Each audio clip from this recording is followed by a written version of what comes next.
ദളിതൻ ഭാഗം 1. മഴ പെയ്തു തുടങ്ങിയിട്ട് ഇന്നേക്ക് 4-ാം ദിവസം. ചിത്തൂർ പഞ്ചായത്തിന്റെ ഒടുക്കത്തെ അറ്റത്ത് മനക്കൽ പറമ്പിന് തൊട്ടുപുറത്ത് ഒരു ദളിത് കോളനി. കോളനി എന്ന് പറഞ്ഞാൽ പേരിന് മാത്രം 30ഓളം വീടുകൾ, എല്ലാം കൂടി ഒരു നിര. ഓടിട്ടതോ സിമന്റിട്ടതോ വളരെ കുറച്ച്, ബാക്കിയെല്ലാം താർപ്പായ. അതിൽ ഏറ്റവും അവസാനത്തേതാണ് വീട് നമ്പർ 47. പുറത്തുനിന്ന് നോക്കിയാൽ ഒരു കൂര മാത്രം. ഏകദേശം 10 അടി നീളം, 8 അടി വീതി. ചുമരുകൾക്ക് പകരം കറുത്ത് കരിഞ്ഞ താർപ്പായ. മേൽക്കൂരയിൽ പഴയ പ്ലാസ്റ്റിക് ഷീറ്റ് വെച്ച് അതിനു മുകളിൽ കല്ല് വെച്ചിരിക്കുന്നു, കാറ്റ് വന്നാൽ പറന്നു പോകാതിരിക്കാൻ.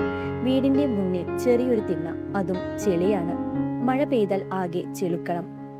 ഉള്ളിൽ മണ്ണ് തറ. മഴ നനഞ്ഞാൽ ആകെ ചളി, വെയിലടിച്ചാൽ പൊടി. ഒരു മൂലയിൽ മൺചട്ടി, ഒരു അലുമിനിയം പാത്രം, ഒരു സ്റ്റൗ. മറ്റൊരു മൂലയിൽ 2 പഴയ ബെഡ്ഷീറ്റ് വിരിച്ച് കിടപ്പ്. അതിനിടയിൽ ഒരു പെട്ടി.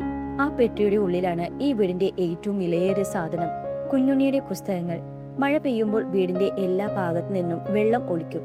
ദേവയ്ക്ക് പഴയ പാത്രങ്ങളും ചട്ടികളും വെച്ച് ഓരോ തൂവാരയും പിടിക്കും.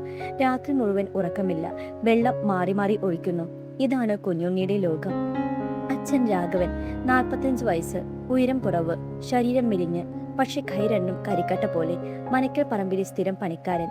പുലർച്ചെ 5 മണിക്ക് ഇറങ്ങും, വൈകുന്നേരം 6 മണിക്ക് തിരിച്ചെത്തും. ചെയ്യുന്ന ജോലിക്ക് പേര് പട്ടിപ്പണി. പറമ്പ് നനയ്ക്കും, കള പറിക്കും, ചാണകം വാരും. കൂലി ദിവസം 300 രൂപ. അതിൽ നിന്ന് 50 രൂപ തമ്പുരൻ എന്ന് തന്നെ മുറിക്കും. നിങ്ങളുടെ കോളനിയിലെ റോഡ് ഉണ്ടാക്കാൻ എന്ന് പറഞ്ഞ് രാഘവൻ ഒന്നും മിണ്ടില്ല. വീട്ടിലെത്തി ചെളി കഴുകി കളയും.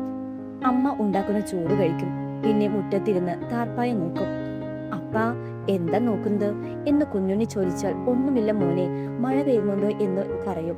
പക്ഷേ കുഞ്ഞുണ്ണിക്കറിയാം അച്ഛൻ നോക്കുന്നത് സ്വന്തം നിസ്സഹായതയാണ്.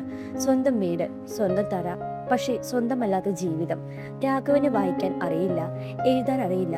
ഒരിക്കൽ മനക്കിലെ തമ്പുരാൻ പറഞ്ഞു, നിന്റെ മോനെ നന്നായി പഠിപ്പിക്ക് രാഘവ, അവൻ നിന്റെ കഷ്ടപ്പാട് കാണില്ല. രാഘവൻ തലയാട്ടി, പക്ഷെ മനസ്സിൽ പറഞ്ഞു, എന്റെ മോൻ എന്റെ കഷ്ടപ്പാട് മാറ്റും. അമ്മ ദേവകി, 38 വയസ്സ്, മുഖത്ത് പ്രായം തോന്നിക്കും, കാരണം പനി. രാവിലെ 5 മണിക്ക് എണീക്കും, വീടടിക്കും. കോളനിയുടെ അറ്റത്തുള്ള പൊതുകിണറിൽ നിന്ന് വെള്ളം കൊണ്ടുവരും. ആ കിണർ പോലും പകൽ 12 മണിക്ക് ശേഷം മാത്രമേ ദളിതർക്ക് എടുക്കാൻ പാടുള്ളൂ. പിന്നെ മനക്കൽ പറമ്പിൽ പോകും രാഘവനോടൊപ്പം. അവിടെയും പട്ടിപ്പണി. ചോറുണ്ടാക്കാൻ തിരിച്ചെത്തുമ്പോൾ ഉച്ചയാകും. ദേവകിയുടെ കൈ രണ്ടും പൊള്ളിയതാണ്. അടുപ്പിന്റെ ചൂടും സോപ്പിന്റെ കടുപ്പവും. പക്ഷെ അവളുടെ കണ്ണ് രണ്ടും തണുത്തതാണ്. കുഞ്ഞുണ്ണിയെ നോക്കുമ്പോൾ മാത്രം. അമ്മേ, വിശക്കുന്നു എന്ന് കല്യാണി പറഞ്ഞാൽ ദേവകി ഉള്ളത് പങ്കിട്ട് കൊടുക്കും. അവൾക്ക് പട്ടിണിയാകും. ദേവയ്ക്ക് ഒരു സ്വപ്നമേ ഉള്ളൂ, മക്കൾ 2 പേരും സ്കൂളിൽ പോകണം. അവർക്ക് അമ്പലം വിലക്ക്, കിണർ വിലക്ക്, നടപ്പാത വിലക്ക്, പക്ഷെ പുസ്തകത്തിന് വിലക്കില്ല. അതാണ് അവളുടെ സമാധാനം. ഒരിക്കൽ കുഞ്ഞുണ്ണി ചോദിച്ചു, അമ്മേ, നമ്മൾ എന്താ ഇങ്ങനെ? ദേവയ്ക്ക് മകന്റെ നനഞ്ഞ തല പുകർത്തി കൊടുത്തുകൊണ്ട് പറഞ്ഞു, നമ്മൾ ദളിതരാണ് മോനെ. അവർ പറയും, നമ്മൾ കേൾക്കും, പക്ഷെ നീ മാറും. നീ ദളിതരല്ല, നീ ഉണ്ണിയാണ്. അനുജത്തി കല്യാണി, 8 വയസ്സ്, കുഞ്ഞുണ്ണിയുടെ നിഴൽ, മെലിഞ്ഞ ശരീരം, വലിയ കണ്ണുകൾ. ആ കണ്ണിൽ ഒരു പേടിയും പ്രതീക്ഷയും ഒരുപോലെ. കല്യാണി 3-ാം ക്ലാസ്. സ്കൂളിൽ അവർക്ക് കൂട്ടുകാരില്ല, കാരണം അവൾ കോളനിക്കാരാണ്. ബെഞ്ചിന്റെ അവസാനം വെള്ളം കുടിക്കാൻ പ്ലാസ്റ്റിക് ഗ്ലാസ് അവർ കൊണ്ടുവരണം. വീട്ടിൽ അവൾ കുഞ്ഞുണ്ണിയുടെ പിന്നാലെ നടക്കും. ചേട്ടാ, ഇതെന്താ ചേട്ടാ, അതെന്താ? കുഞ്ഞുണ്ണി പഠിപ്പിക്കും. താർപ്പായുടെ ഇല്ലത്ത് മണ്ണിൽ വിരൽ കൊണ്ട് അക്ഷരം എഴുതി കാണിക്കും. കല്യാണിക്ക് ഏറ്റവും ഇഷ്ടം മഴയാണ്, കാരണം മഴ വന്നാൽ സ്കൂൾ ലീവാകും. സ്കൂൾ ലീവായ ചേട്ടൻ അവളോടൊപ്പം കളിക്കും. താർപ്പായുടെ തള്ളത്തിരുന്ന് കഥ പറയും. പക്ഷെ മഴ അവളുടെ ശത്രുവും കൂടിയാണ്, കാരണം മഴ വന്നാൽ വീട് മുഴുവൻ നനയും, പുസ്തകം നനയും, വിശപ്പ് കൂടും.